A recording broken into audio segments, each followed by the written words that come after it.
Зөв үйлдэл гэж яг юу юм?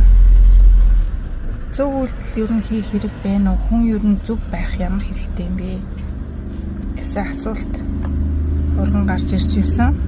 Би бас өөрөөсөө асууж ирсэн. Энэ муу хүмүүс чинь ер нь амжилтанд хүрээд байгаа юм шүү. Муу хүмүүс л ашиг хонжоо олоод амьдрал нь сайжраад байгаа юм шиг харагдаад ер нь зөв байх хэрэгтэй юм уу гэдэг бодол нэг хэсэг төрж байлаа. Тэгээд энэ аж аргалын 8 зам мөрөн номын зөв үйлдэл гэдэг бүлэг байгаа. Юу хийн түүнийг хүртэн гэж байгаа. Бидний нүдэнд одоо тэр муу юм хийгээд байгаа хүмүүс ч амжилттай сайхан амьдраад байгаа юм шиг харагдаж байгаа.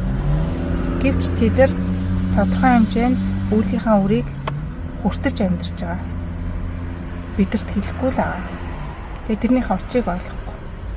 Надад яагаад зовлон тохиолдоод байгаа юм бэ гэдэг. Нэг хүний яриа сонсч ирсэн. Өөрөө ингээ хүнээс мөнгө луурддаг заяа. Мөнгөний өвдөхгүй. Тийм одоо зан характертай хүн байгаа байхгүй юу?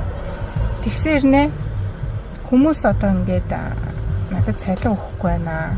Цалингийн минь луурдаад байна. Хүмүүс надтай муухай харьцаад байна. Би амар зовж байна гэж ярьж байгаа байхгүй юу? Яс үндэ тэр хүн чинь өөрөө бусдад ингээ хор хөнөөл учруулсан, хүний мөнгө луурдсан, тэрнийхээ үлийн үрийг эдлээ явж байгаа байхгүй юу? Гэх мэтлэн зөв байх шалтгаан маань үлийн үртэй холбоотой.